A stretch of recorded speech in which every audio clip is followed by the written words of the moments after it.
Well, good afternoon and welcome everyone to the Ottawa County Community Mental Health Board of Directors meeting. To start with, we'll officially call to order, and I think we have a quorum. Next item is our invocation. That's going to be led by Commissioner Dannenberg. Hey, Chairman. You all pray with me.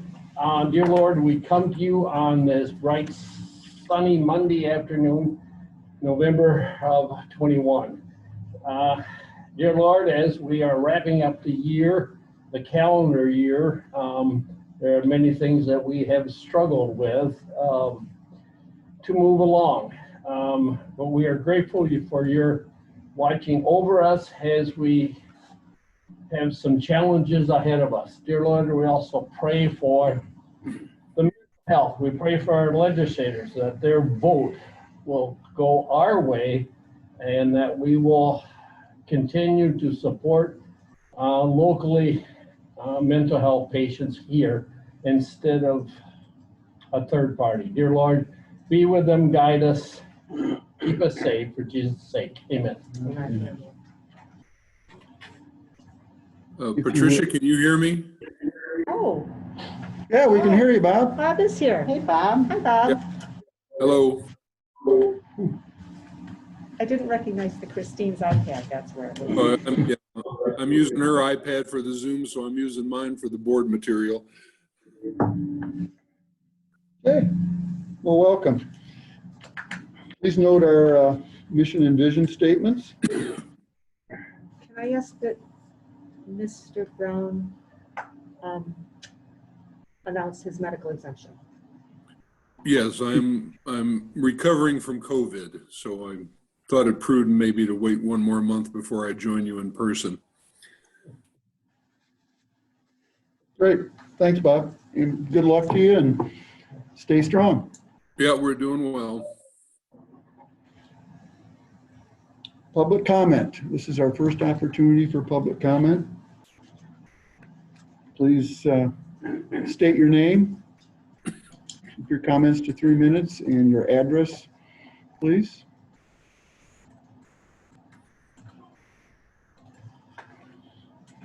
Is anybody on? We have one member of the public.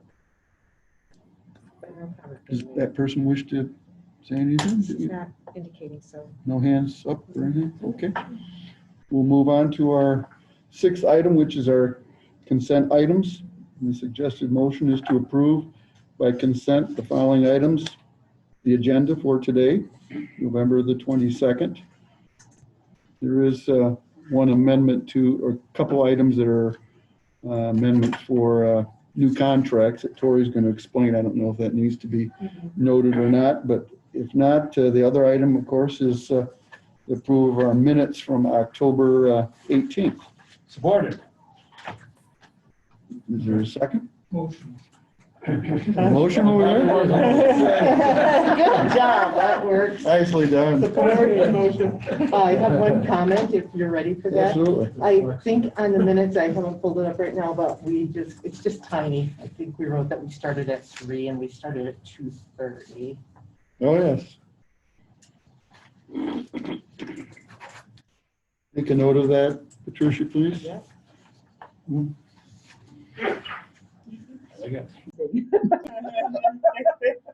All right. Now we have a amended motion and a support for that. So all those in favor of approval of the agenda and the minutes indicate by saying aye. Aye. Those opposed, that motion carries. Right. We have a presentation, the satisfaction survey results. And is Amber, you're going to present that? Yes, sir. Hi, good afternoon. Amber Couchy, program evaluator here. And this is a summary report on our customer satisfaction surveys for fiscal year 21.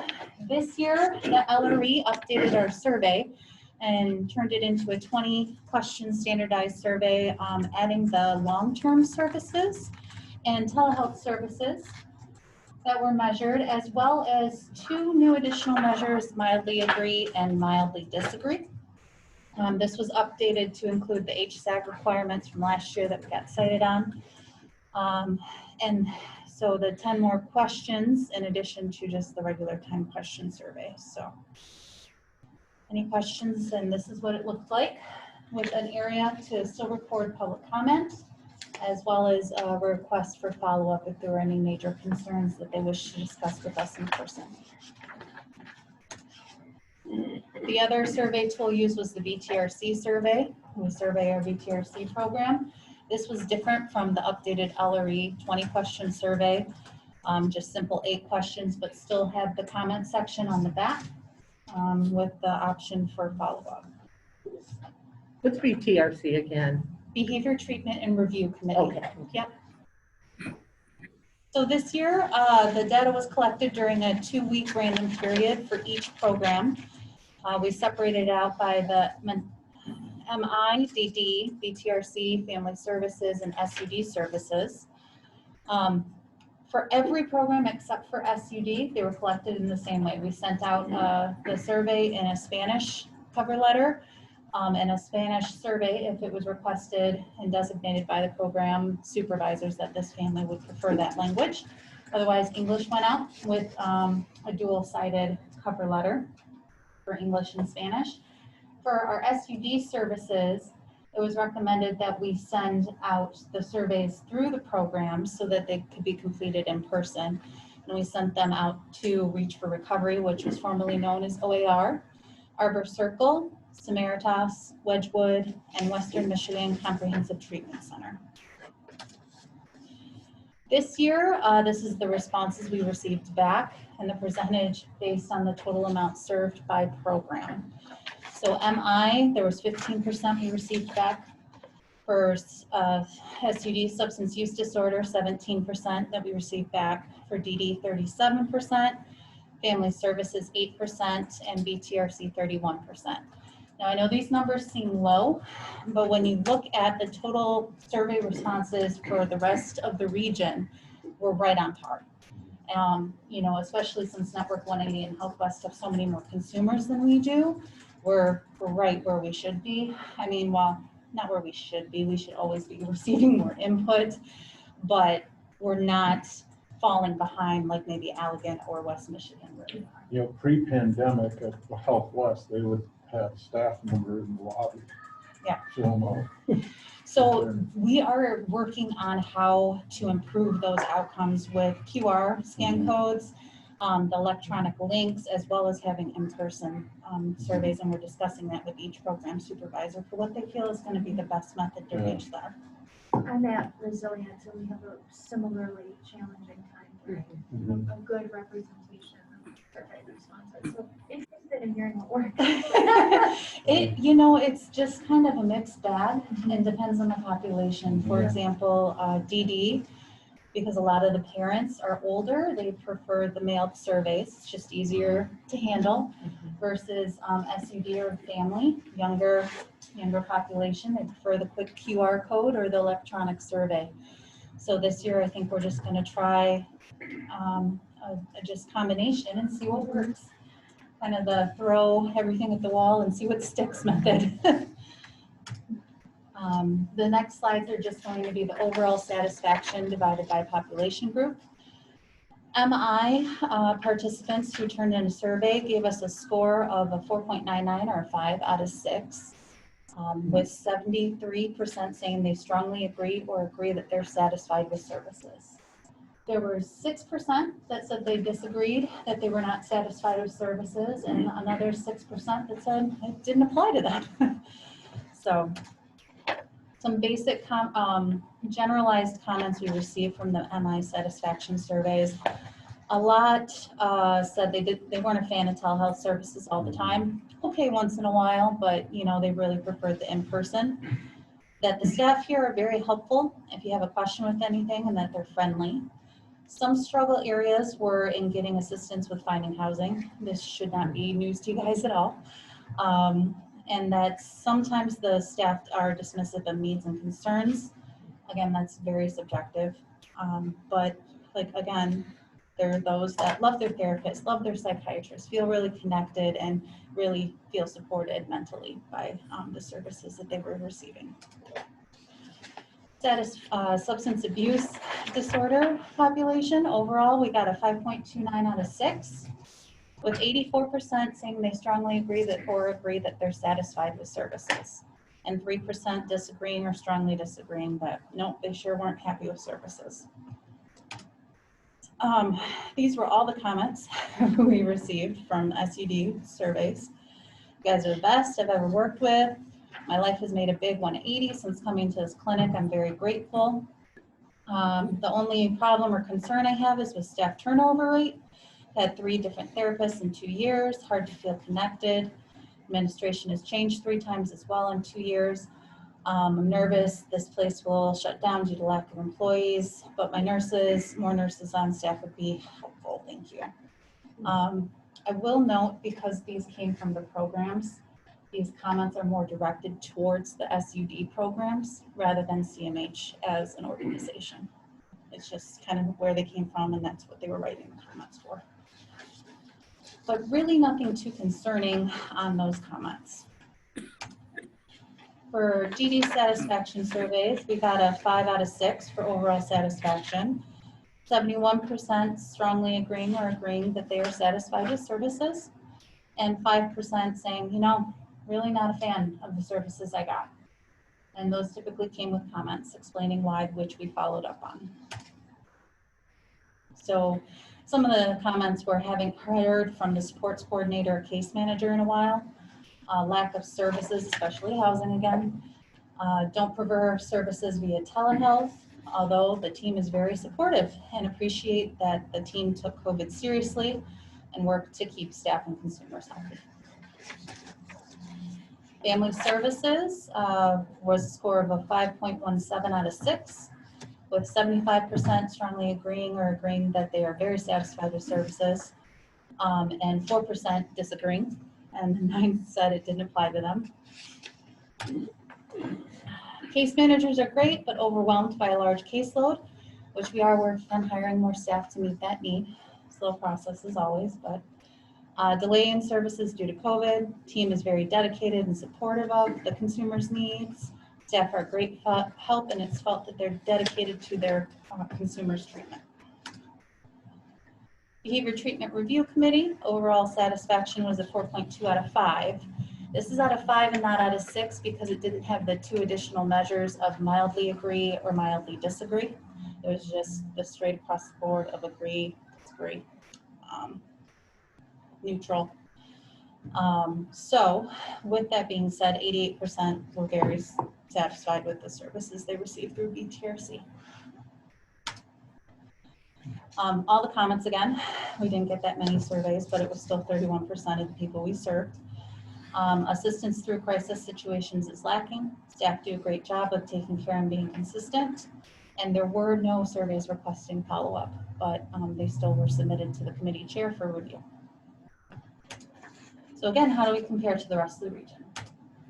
This is going to be the best breakout of how we compare for each section on the 20 question survey.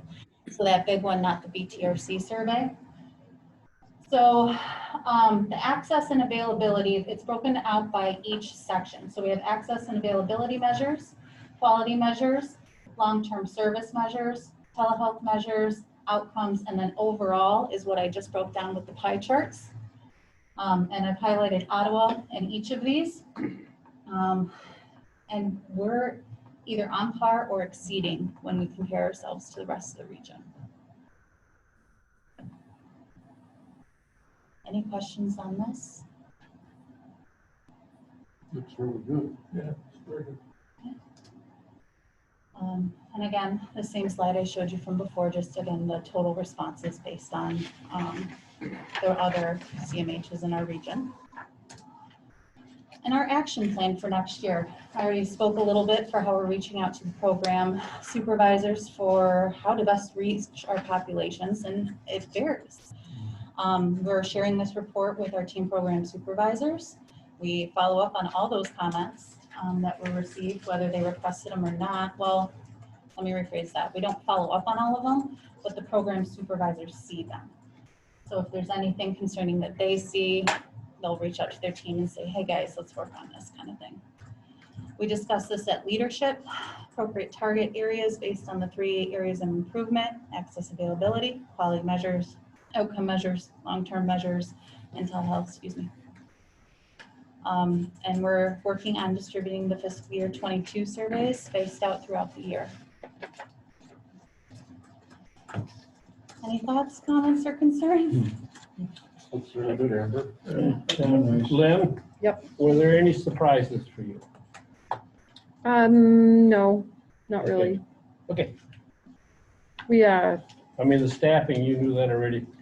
yeah, you know, we follow up on everyone who puts their name down and asks us to follow up, and we take those seriously. We certainly use this information to help improve our services and pay attention to those things that people are not happy with. So it's hard to get one of those just right, but Mhm. it's, Otherwise, I think it's a very good yeah, survey. it's a good opportunity to get feedback.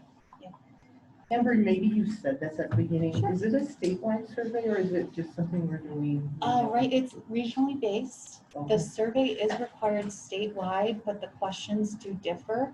The HSAG requirements are across the state, though. Okay. So Is there any comparative data that we? to the rest of the state, not that I've received. Okay. Yeah, Okay. I was The very happy questions to differing, receive the yeah. regional data. Probably, yeah, yeah. Yes, so Thank you. you're welcome. Anything else? All right, thank you for Thank your you. time. Thank you very much. Next is our millage report. Anna? So I'm going to be brief with your millage report today. Next time it'll probably take a little longer because I'll go to the annual report that we have getting together. So today I'm going to talk about CCBHC, so Certified Community Behavioral Health Clinic. That's the grant that we were awarded in August. So we are right in the throes of starting out.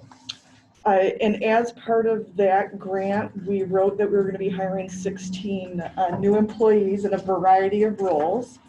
So we're going to hire, we've hired 10 of those, and I'm going to kind of run through what we've hired and then what we're sort of pending on. So we hired a project director, Chelsea, who you guys will someday get to meet. She's currently on vacation. We've hired our project evaluator. So they're the person who's going to be doing our data analysis, really showing how we're improving people's health outcomes. We've hired 2 medical assistants, a community health worker, our billing specialist, some support staff, and a health educator. And then we've got some vacant positions out there. We're still waiting on 6 different positions, which are medical assistants, clinicians, community health workers, peers, and recovery coaches. So once we get all of our staffing in, we're going to really be able to become the Certified Community Behavioral Health Clinic that is providing the 9 required services through the state, or through the feds. So that's treatment planning for everyone, crisis services, screening assessment, diagnosis and risk assessment, outpatient mental health and substance use services, treatment planning, I don't know if I already said that one, and then we've got other ones that we're going to be providing that we could use contracts to provide or agreements. So like psychosocial rehabilitation, our clubhouse program, our peer support services, targeted case management, making sure we're getting people connected to outpatient primary care settings.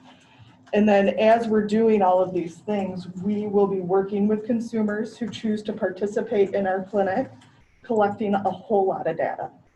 So we're going to be collecting biometric information and then doing some pretty thorough assessments to see how people are doing with their health and wellness. And then we'll keep doing those assessments every 6 months to really get a line on how we're improving whole person health for the people we serve, instead of just focusing on our behavioral health services. So for us, it's a really big change in how we provide services, but it's going to be really awesome. And we're going to have this really cool clinic. We have to serve our first person December 30th. And we have to certify or attest that we are a CCBHC by December 30th. And we are well on the way. We have about a 20-page checklist that we're going through, so there's lots of stuff.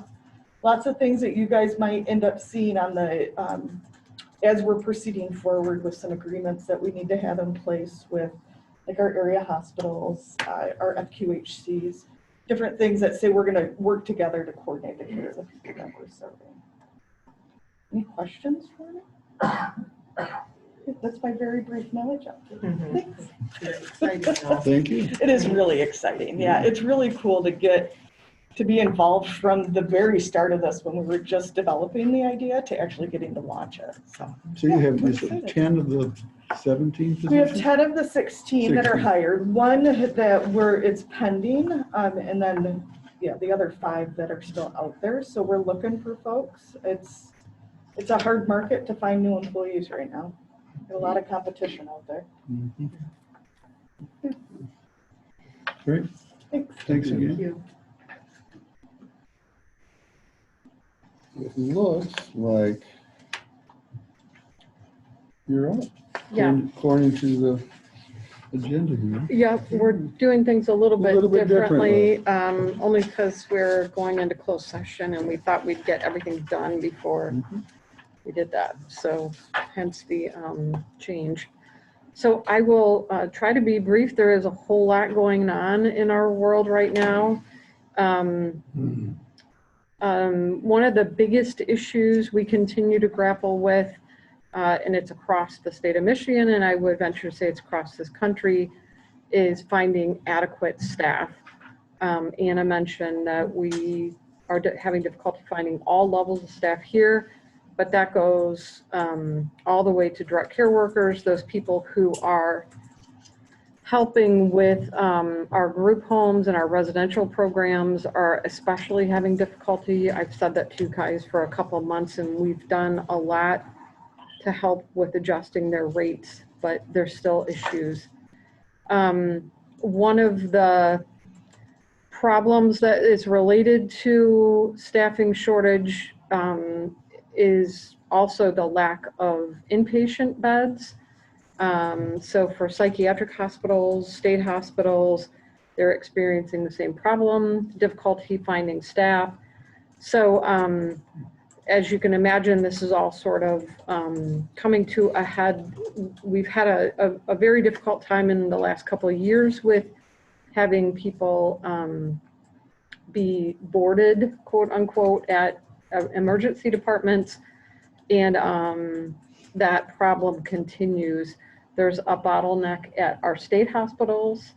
Part of it has to do with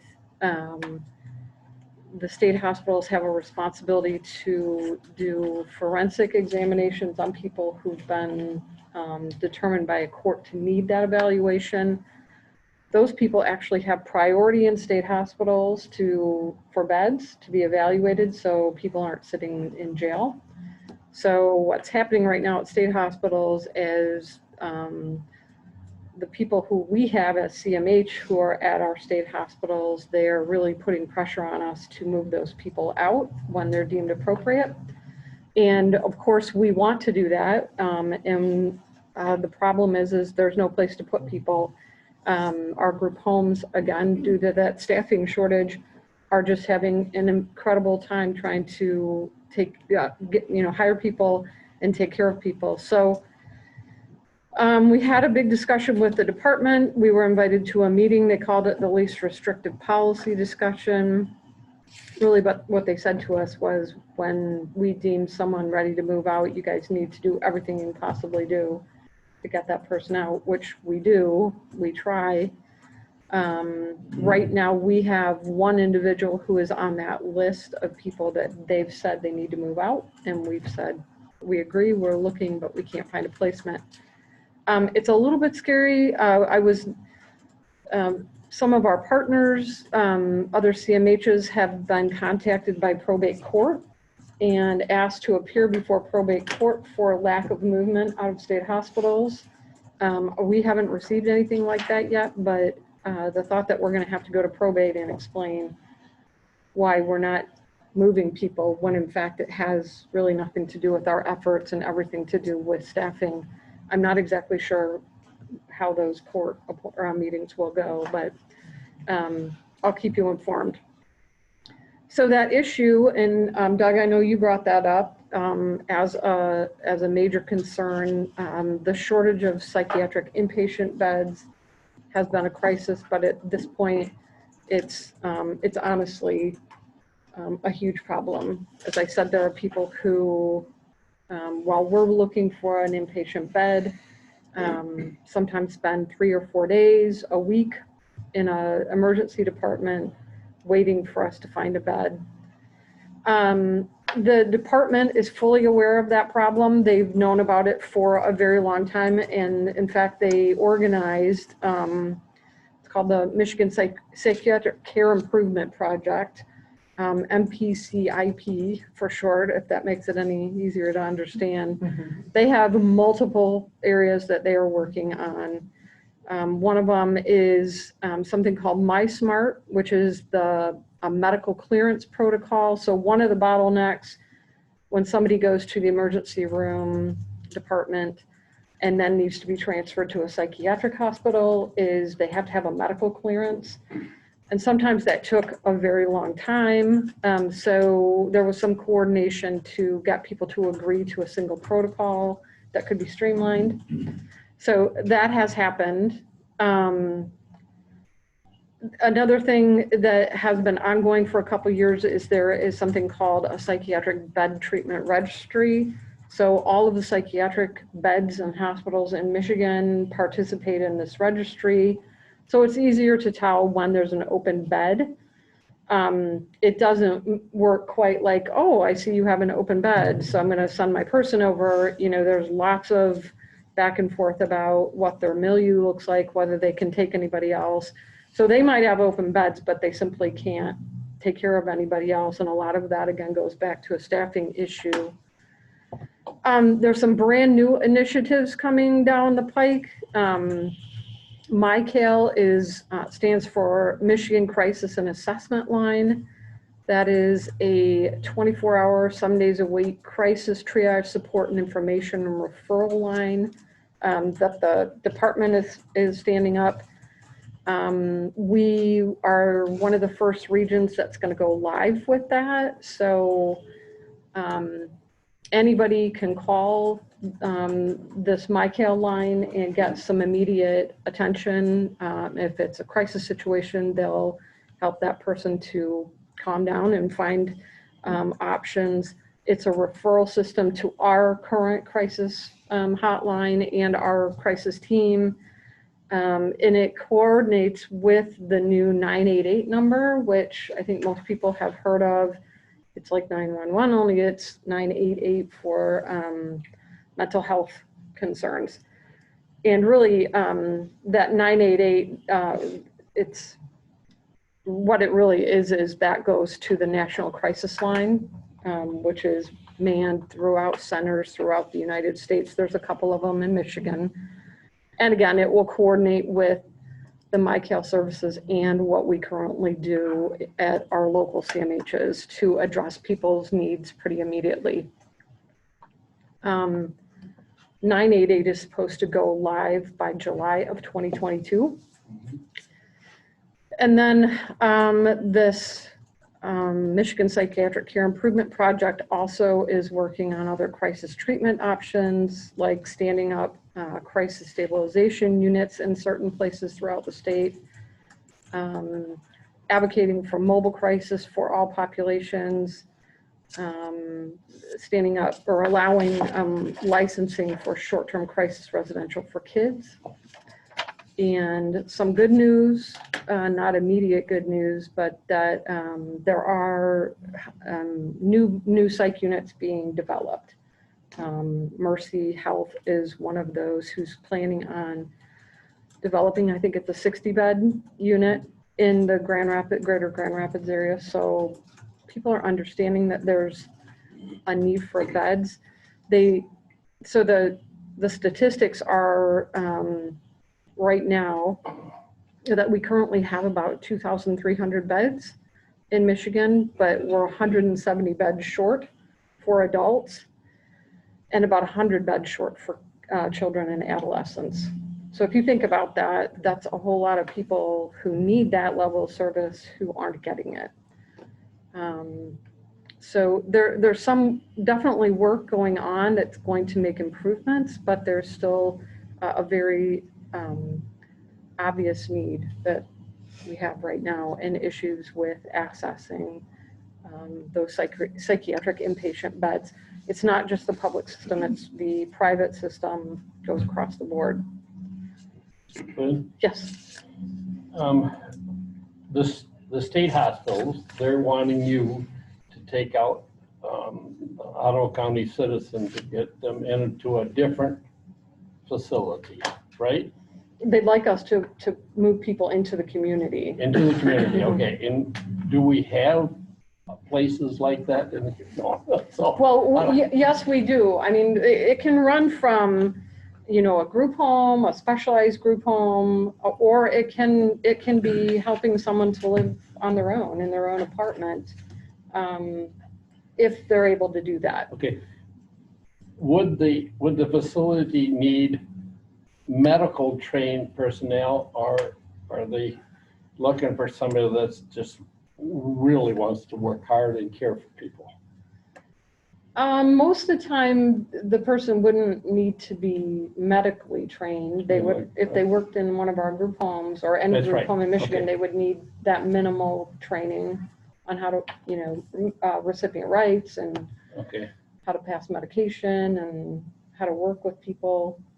And what is now again the pay that we got it moved up, but what is it now starting out again? In Ottawa, for our specialized residential, it's Yeah. around $16 or $17 an hour, Okay, which, as you know, is.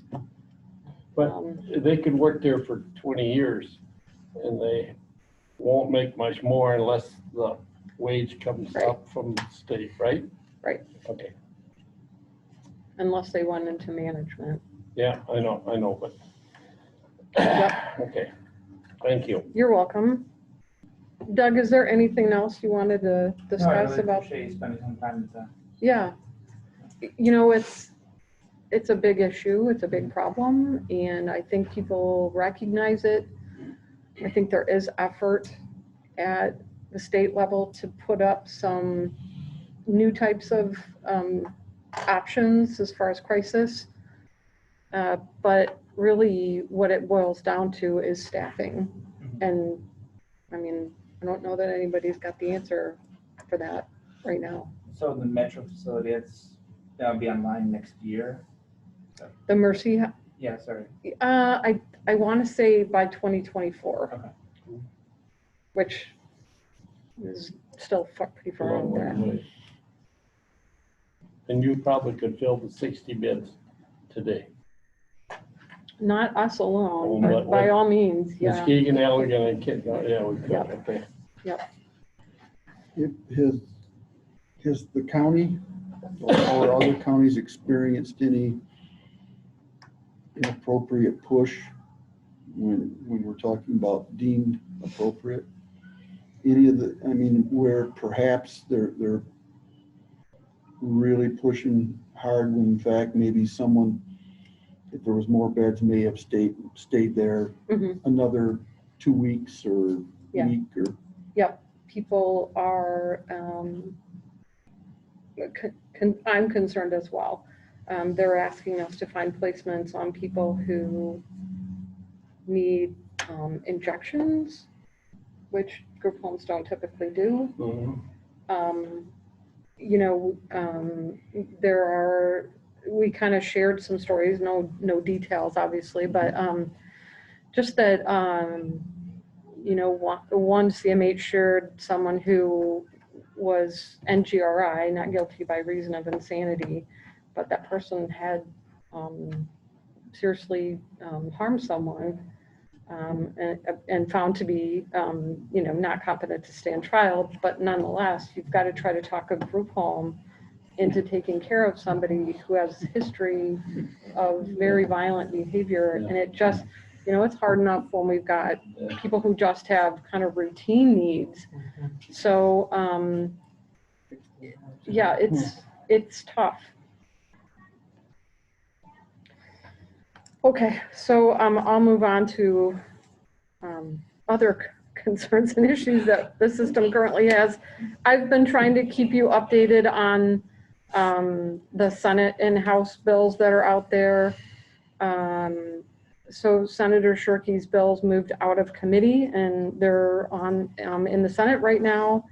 I wanted to let you know that I've had one-on-one meetings with all of our legislators. Some of them obviously in the House haven't quite had to grapple with this yet, but overall they were all very open to talking. They understood the problem. They were supportive. Now, I don't know honestly if they're gonna vote no, but they listened, and I think they appreciated knowing my concerns. Doug, did you listen in this morning? I did not. Okay, Health and Human Services in Lansing. And a lot of them, the commissioners and everyone all spoke up, and they all reached out to their certain ones, and they all said, they got a cold shoulder. Yeah. You know, they just said, well, we got to do something. We got to do something. Well, he said, you know, when they say we got to do something, that means they're going to vote for that, you know. And what I'm hearing from Roger and all the other ones, all the emails I sent them, none of them returned back and said, hey, we're looking at this, we're thinking of it. Yeah. So that means then that they're going to vote for it. Well, so I'm going to hold out hope. I hope you do. I hope, but I don't know. I'm a little concerned about it. And you know, we've still got very opposing bills out there. You know, Senator Shirkey's bills are very different than Mary Whiteford's. Yeah. And somehow, you know, They asked I about really Mary's- don't see Mary Whiteford saying, oh yeah, I'm just going to vote for Shirkey stuff. So there's a lot of stuff that's going to go back and forth. You know, I guess what I'll say is I really appreciated the conversations I had with our legislators. It was clear to me that before they met with me, they had done some research. I wasn't saying stuff that they didn't know about. You know what, there are problems with the mental health system. I just got done explaining to you huge problems with our inpatient. Is that I can't necessarily fix that. That's not a CMH problem. That these private hospitals don't have enough beds, or the state hospital system. It's not a completely different department, but I don't have any control over the state hospitals. So to say that we're going to completely change the funding model for the CMHs and somehow that's going to miraculously fix, for instance, the inpatient problem we're having or the staffing problem, it's not.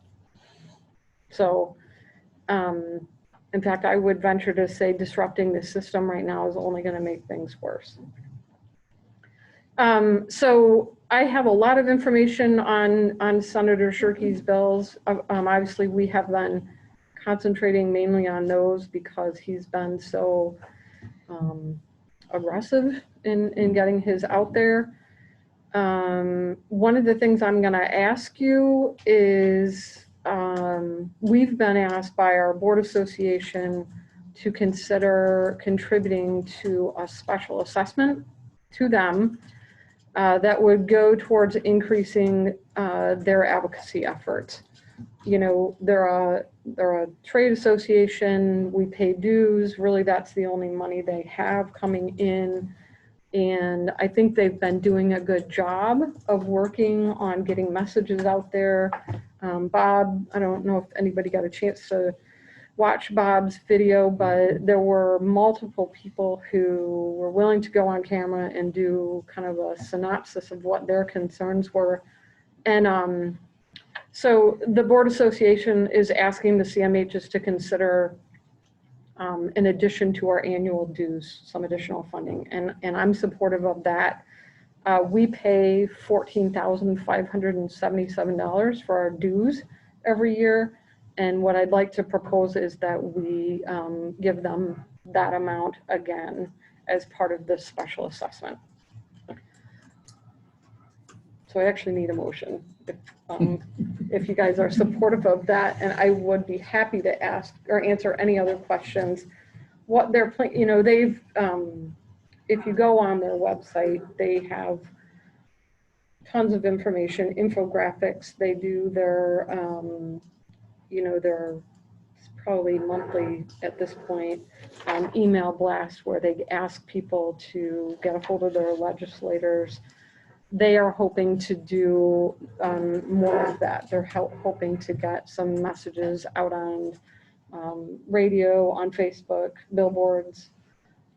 So I think even that small amount, when you're talking about the Medicaid health plans who have literally millions and millions of dollars that they can use towards advertising and their own advocacy, it won't really make a big dent, but I think they've been doing a good job so far.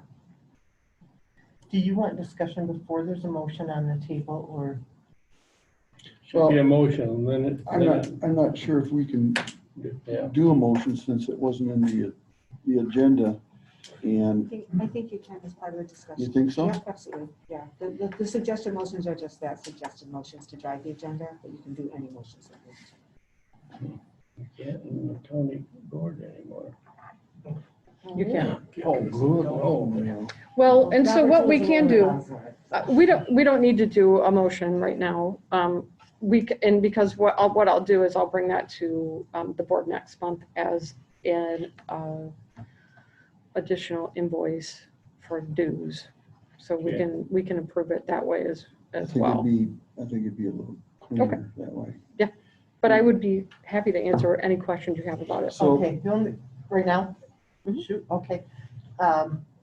What fund the money would come out of? We're just concerned about it wouldn't be out of millage dollars. It wouldn't, we can use Medicaid dollars. Okay. That's how we pay for our dues right now. It would be the same matched as what we pay for the dues, Yep. correct?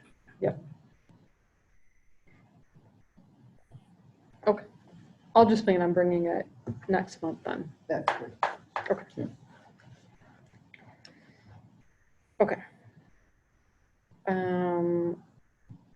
So from the Lakeshore Regional entity, and we do have Jim McCormick is on the call. Jim is our new liaison to the LRE. And I know Jim couldn't make it to this meeting in person, but he's planning on coming to our next meetings. So you'll get to know him. Just one update from the LRE. So I've kept you informed about the settlement, the lawsuit and the possible settlement to get the LRE off its month-to-month contract with the state and onto an annual contract like the rest of the PHPs. There's been back and forth between the department and the last communication that the LRE received about the settlement wasn't what they were hoping for. They basically didn't really agree to anything we had asked for. We had asked for the settlement to this sanction of being on month-to-month to end on 9/30/22, and they said no to that. They also would not talk about any of that past liability. We had hoped to be able to use past or current funding to pay for past liabilities, and they would not say that we could do that. There were quite a few requirements as far as data reporting that go above and beyond what other PIHPs are expected to report on, and they weren't willing to concede on that. So it's still stuck in negotiations, but it doesn't look like the department was very willing to negotiate. Some additional information that we found out was that, if you'll recall, Southwest Michigan PIHP over on the other side of the state, also was in a lawsuit with the department for the same reason, as far as not having enough Medicaid to provide services. And it was just recently finalized that the court is refusing to hear that, not because of the merit of the case, but because they didn't file timely in the right court. So that lawsuit's done, which probably isn't going to help our case much. Some things from CMH. So we obviously are keeping up with COVID. We're all wearing masks, which actually has gone pretty well. I haven't had staff complain about that. But we are waiting on guidance from the county on that vaccine mandate. So once we have that, we will share that with our employees. We're slightly different from other county departments. Us and the health department were kind of spelled out in the last directives. So we've been working with Doug Van Essen on protocol for what we are going to need to do if we need to do it. This is from OSHA, right? Yep, it's the federal requirement and And they're working with the state OSHA, but I thought I read that OSHA, even Michigan State OSHA, just putting the brakes on it. We're not going. They were going to start it in January. Now he said that we're not going to do that. Yeah, and I think Doug would agree with you that there's going to be things, you know, lawsuits or whatever it is that would delay that. But we're preparing just in case because, you know, according to the orders, we needed to be ready to do that December 1st. So we're preparing in case. As Anna said, we are really busy rolling out our CCBHC grant. We also got a health endowment grant for intellectual and developmental disabilities health and wellness programming. We're working with Wayne State University's Stepping Up program to create a pretty comprehensive crisis response and diversion council. Strategic planning. Doug, I know you were on that call today, so we had pretty much all aspects of criminal justice on there. We had probation, we had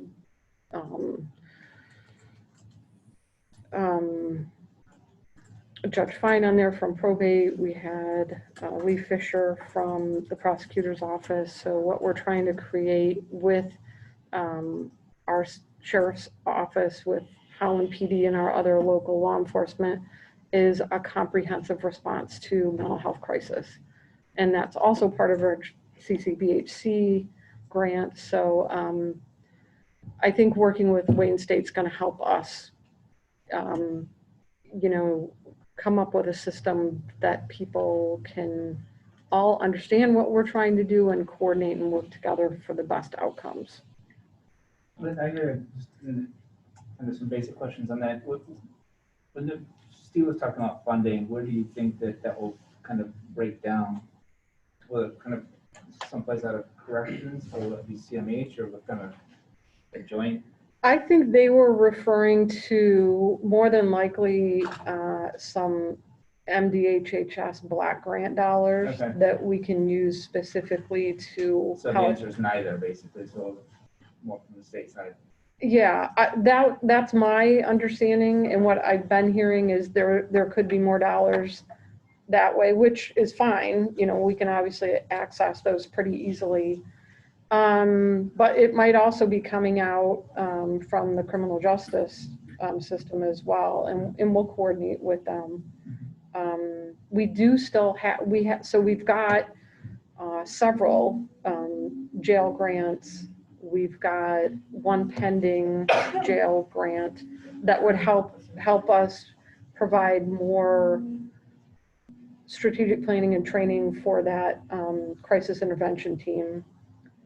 So this is clearly on everyone's radar, and I think there will be some more funding. I was happy to hear Steve Kemker, the sheriff, was already talking about some of the successes the CIT program is having in answering calls. And he gave an example of people that would call every single day and they haven't heard from them because the team is addressing their needs and getting them to the right services. So there's lots of work to do there, but it's going to be, there'll be a great payoff. So it's a little bit overwhelming. But that's good, right? Work to do. The last thing I'll tell you is we are asking for additional staff. This time it's not even related to grants. It's because we're so busy we can't keep up, honestly. So I think we've got 6 positions going to, it went to finance and will go to Board of Commissioners tomorrow. And then two increases in hours for 2 staff. And still having discussion about some finance positions with all of the extra stuff that we're taking on, which is a good thing. We're providing more service, but we also have to keep up on the administrative ends of all of that. These grants are great, but they come with just lots and lots of reporting and budget work. So in discussions with John Shea and Marcy and Karen Karazinski about looking at what staffing needs we might need with our finance department as well. So I think that's all I have for you today. Then with the Great Recession, 2007, 2008, the number you had then for staff with this department to date now, what, how much difference is there? How much have you caught up? So I think the most staff we ever had working for us was 225, right about 225 people. That included the staff for our day programs. And we are currently somewhere near 150, probably inching towards 160. So we're still not, I mean, the direct care staff, obviously, they have their own program and we're not doing that work in-house anymore. It's all contracted out, but nonetheless, we've, our budget's grown by probably $15 million. We've got more grants than we've ever had in this agency's history. And those are all good things, but we need staff to be able to do the work. So you're still down We're 50, still down. 60 people.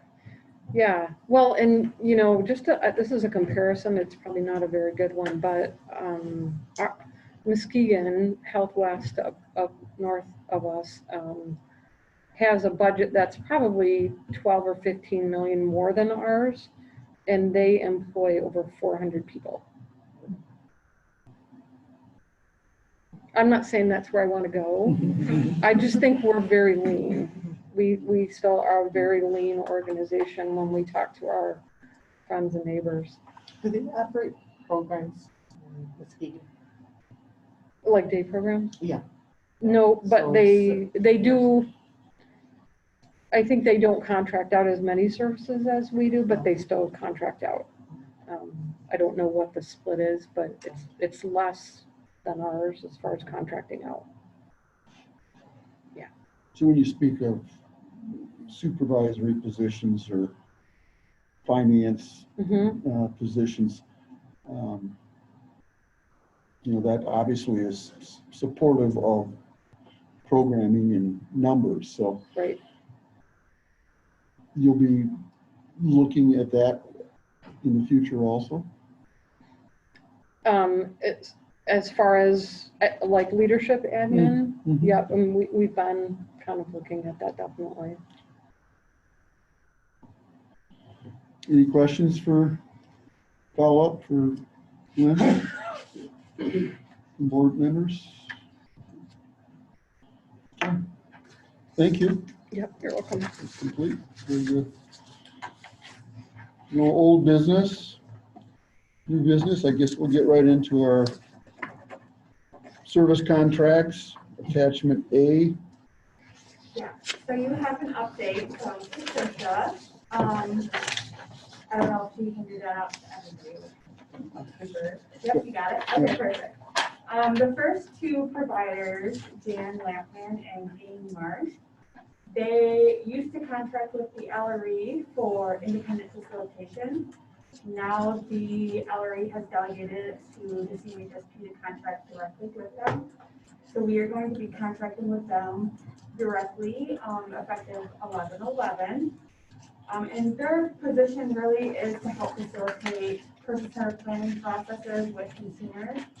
Our consumers have a right to choose if they want an independent or external facilitator during their PCP planning process. So they're going to help facilitate those. Our next provider is a new autism provider, Advocare. This was a request per family to reduce wait time. So we're going to start a contract with them in December. And then the next two, Bethany Christian Services and Second Story, they're our outpatient providers. We're going to be increasing their therapy and case management rates. This increase will help support agencies securing additional staff and taking on more commercial insurance and Medicare consumers. And that'll go into effect on December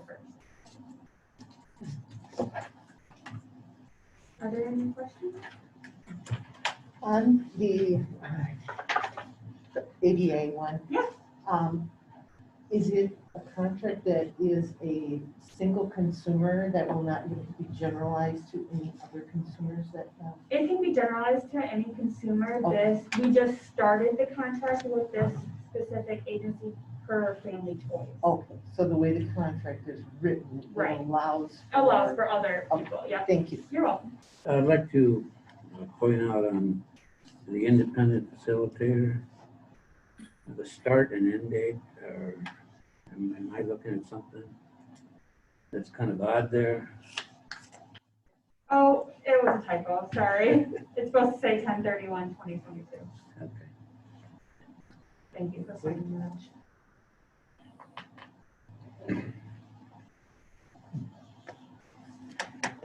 Any further questions? The suggested motion is to approve the November 2021 service contracts, including the two add-ons for Bethany and Second Story. So we'll entertain a motion. So moved. Supported. Any further discussion? Seeing none, all those in favor of approval of attachment A, service contracts, indicate by saying aye. Aye. Those opposed, that motion carries. Next is our financial report. That's attachment B. And Keith is working himself up here for a summary. Been 2 months. I haven't seen you guys in a while. We missed you. You were deer hunting, right? Yeah. Last month we didn't have one because it was the end of the year, and then Okay. the month before that, I think I was on vacation. Yeah. Oh. Kind of a weird concept. Yeah. That's allowed. Yeah. Sometimes I guess I get 1 or 2 a year. Okay, so starting off, look at mental health. This is only looking in October, so it's really slow activity. You can see we got one prepayment for Medicaid so far. We have received some more since then. We actually received the final September payment today. So this time of year is always kind of slow. If you look at contractual services for mental health, to see the same thing, only $47,000 spent. All our agencies are trying to clean up their end of year stuff. So October is always a very slow month. So even though we've had lower income coming in, lower expenses going out because of those lowered contractual expenses. Same thing in SUD, we see a very slow start to the year, no income because they haven't paid us our payments yet. Some grant revenues look negative, but we're accruing payments right now because we pull them back into fiscal year 21, but haven't got the payment yet. So when that comes in, they were reduced to zero. Millage, the same thing. You see that big negative on that grant revenue. That's what we're doing, is accruing payments for fiscal year 21 back in, and then when they get paid, it'll zero out. Budget to actual difference for Medicaid looks bad because we haven't received a final payment for October yet. We just got the initial prepayment. But overall, no concerns. Revenue is still projected to be higher. So we always like to see the first month of October fully end before we can really test those rates to see where they're at. Any questions about the financial statements?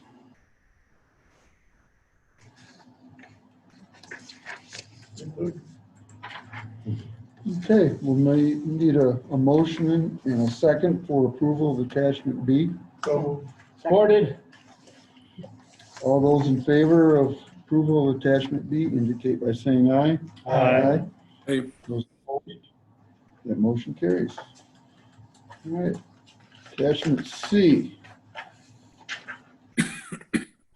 We have some budget amendments to start out fiscal year 22. Look at mental health fund. We have a small one. We had some office furniture. We turned some spaces into transitional space in some of the conference rooms for mental health. Small cost, but that wasn't budgeted, so we're doing a budget amendment to add that. SUD, we have some fairly large ones. So our COVID grant, the $200,000 COVID grant, we didn't have, and the budget was increased. Excuse me, we had a rollover because we got it so late in the year. We had a lot of extra money, so they allowed us to roll that over. So that wasn't originally budgeted, and so that equals out budget to expenses. We also had some ASAM increases there. In the millage fund, we had a lot of different activity. Same thing, we got a COVID grant, and this is so we had two. They call them almost the exact same thing: mental health COVID block grant, but one's for SUD and one's for mental health. And so we're housing all our grants in the millage right now. For anything that has a match, we use the millage money for matches. This one does not have a match, but again, we have a substantial carryover because we got those grants so late in the year that they're letting us carry them over. And so we're using those a little bit differently. The SUD was mostly a pass-through through contractual, but we have some salaries and benefits and other things increasing with the millage COVID grants. Millage COVID grants. Yeah, I'm sorry, they're called the same thing, so it's hard to keep them straight. Same programs, same initiatives, two different funds. But they're all balanced, so we're not increasing any money. And then we also have a peek at what our end of year revenues are going to be. So it looks like we're going to end the year with about $3.3 million ahead in surplus and use about $236,000 of the millage surplus based on the budget from last year. These are not final again until we get audited. So give you a rough idea of where we're landing the year at for September 30th. So what would be the carryover again for into 2022? So for which ones? For the grants or for the surpluses? Surplus. So between the mental health and the SUD, it looks like almost $3 million. I'm sorry, $3.3 million.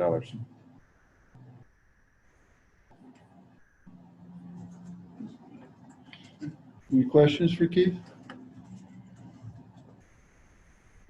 Okay. Need a motion also for approval of attachment C for the budget amendment. Supported. All those in favor of the budget amendment for attachment C, number 1, indicate by saying aye. Aye. Those opposed? That motion carries. Thanks, Keith. Dashboard report, Rich. Yeah, hi. After, I'll try to make this quick. It's already up there. Twice a year, I bring in several data points for you guys. One of them is reports that comes right out October and November. So on this dashboard, we look at some FY21 data. One of them is the consumer served, which is the top left right there. And we generally hover right around from a month-to-month basis about 1,500 thereabouts on average per month that we serve. The one to the right of that is the medication penetration rate. And Ottawa County, in terms of however long we've been documenting this since October 2014 till March of 2021, we've pretty much, remained right around a little over 4%. And in comparing that to the LRE data in terms of how they calculate penetration rate, we're doing the exact same thing now. And so it's right around 4.1, 4.2. But if you take into account all of the other partners, the region averages slightly higher than Ottawa. So there's a scorecard, and I'm just going to bring that up real quick, that the LRE publishes.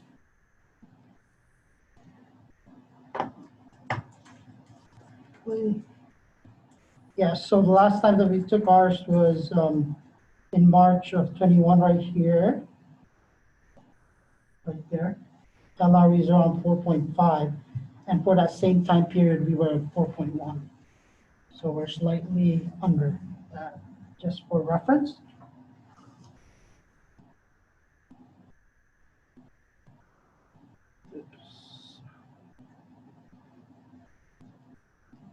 Okay. So moving on with the penetration rate. We also, I think I brought this up before to you guys in a previous report, but this is our ANSA Strength Development Over Time report. So ANSA is an adult needs and strength assessment that is utilized by my adult team. And it measures several things. Community connection, natural supports are all listed up there. As you'll notice from the data set, there was about 456 samples that were taken from FY21.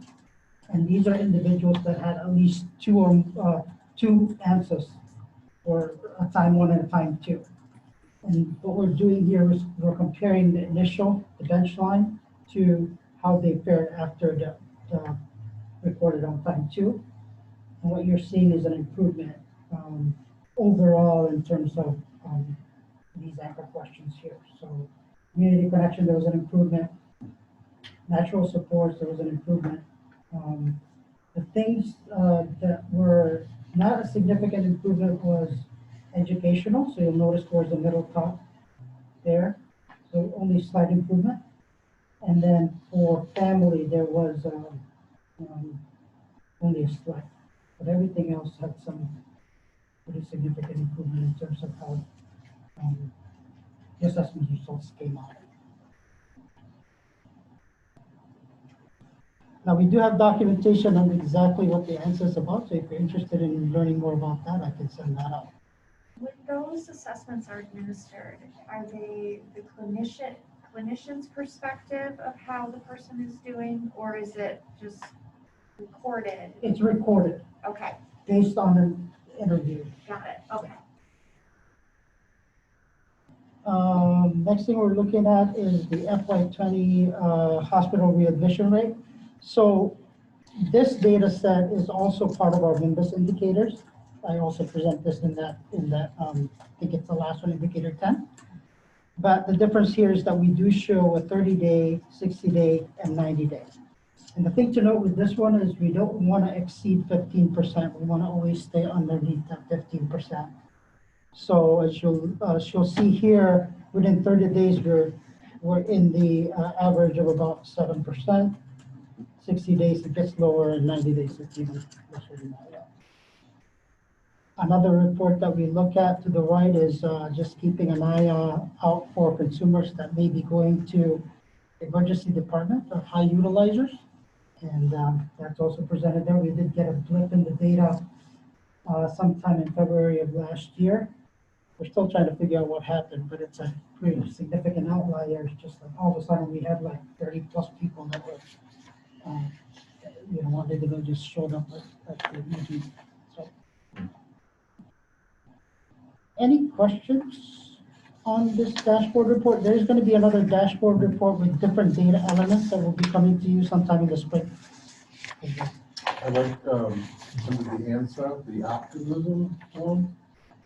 The significant, that's great. I mean, that's, yeah, big improvement. People are feeling much more optimistic. Mm-hmm.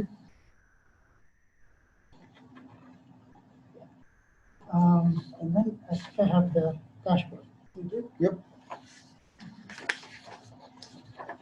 So the dashboard, once again, we're looking at Q3, April to June, and it is all green. About this. I think we've been doing really well in terms of the MIMBUS indicators, but as you all know, indicators 2A and 3, there still hasn't been a state benchmark that has been defined yet. And so right now what we're doing is we're just calculating what the percentages are, and there's really no benchmark at this point. The state hasn't said, okay, you're supposed to be, for indicator 2A, you're gonna meet 95%. Well, they haven't come out with a benchmark yet, so we're waiting on that. As a region, however, we're doing really well compared to others. So when we compare those results for 2A and number 3, the psychosocial is done within 14 days and ongoing service after. Compared to the other PIHPs, we're doing really well. Some of them are struggling with these numbers. Lynn, I'm just curious if the Shirky stuff, do they talk at all about outcomes? And I'm just curious, what are they gonna be using to measure quality? They haven't gotten into that level of detail, although Senator Shirky's bills do suggest that there be a phase-in of population. So he was going to start with adults with mental illness, but now he's going to start with adults with mental illness and kids. And part of his package talks about, in order to move to the next phase and the next population, a thorough assessment process would have to take place to see how successful the first phase was.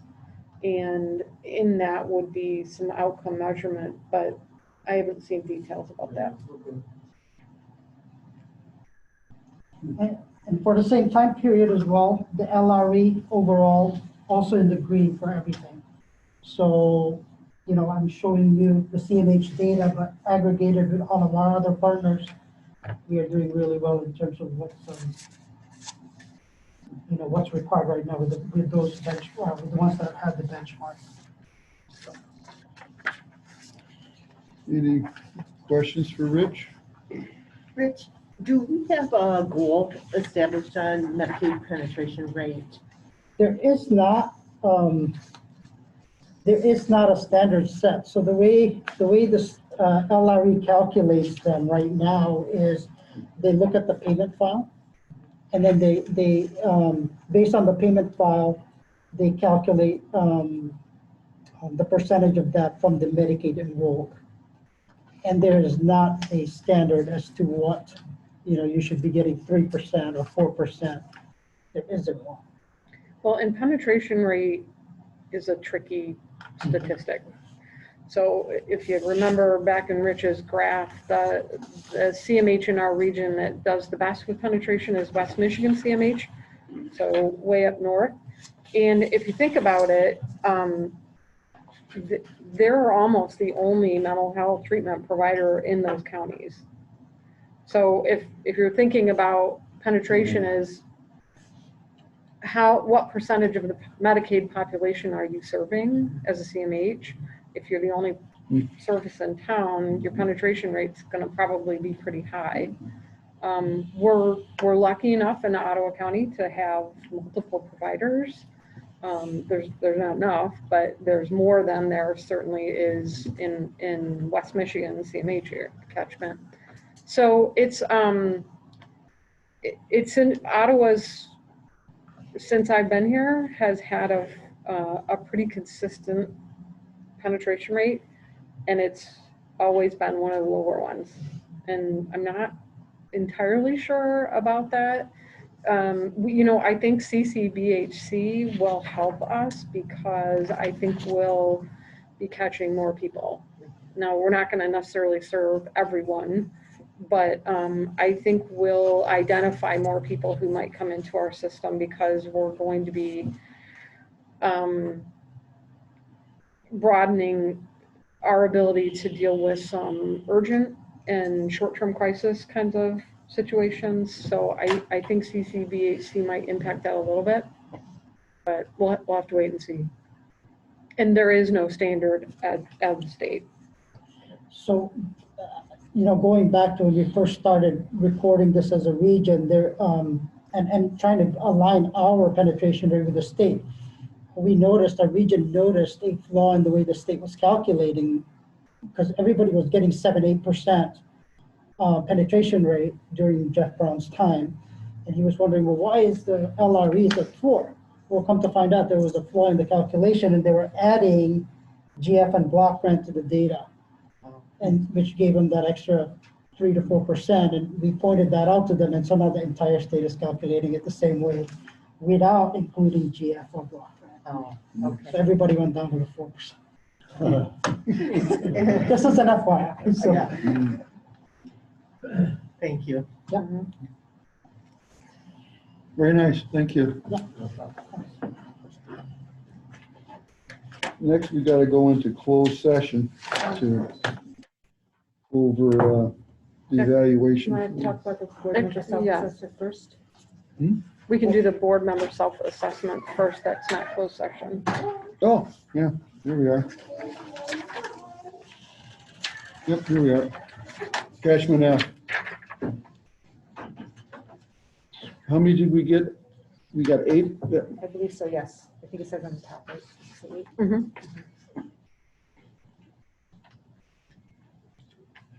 And 1 is strongly agree and 5 is strongly disagree. Well, it was a pretty positive report. Yeah. I mean, I think we think pretty highly of ourselves. As well you should. Yeah, it's very nicely said. Maybe we'll get a raise. Yeah, I think that's a good, a good thing to do. It's part of our CARF accreditation that we have to do this as well, so it's certainly, How does it compare to past years? You know, by any chance? I think, I pretty. have them. Pretty I can comparable? pull that up, but Yeah. yeah, Yeah. quite comparable, yeah. Okay. All right. Now we can go into closed session. We'll have to have a motion and a second to go into closed session. Second. All those in favor of going into closed session I indicate think by we have to saying do a roll call vote. aye. You have to do a roll call? Okay. All right. I lost my. You want to do that then? Yes. Mr. Brown, Yes. Mr. Dannenberg, Yes. Mr. Goldberg, Yes. Mr. Hopler, Yes. Ms. Larson, Yes. Mr. Brennan, Mr. Serrano. Yes. Would you please go into closed session? Ms. Vanderswag? Yeah. Mr. Zylstra? Yes. Mr. Fenske? Yes. Yep, we will go into closed session. All right, that Give me a motion moment. carries. Can you give me a moment to stop recording here? To go skiing.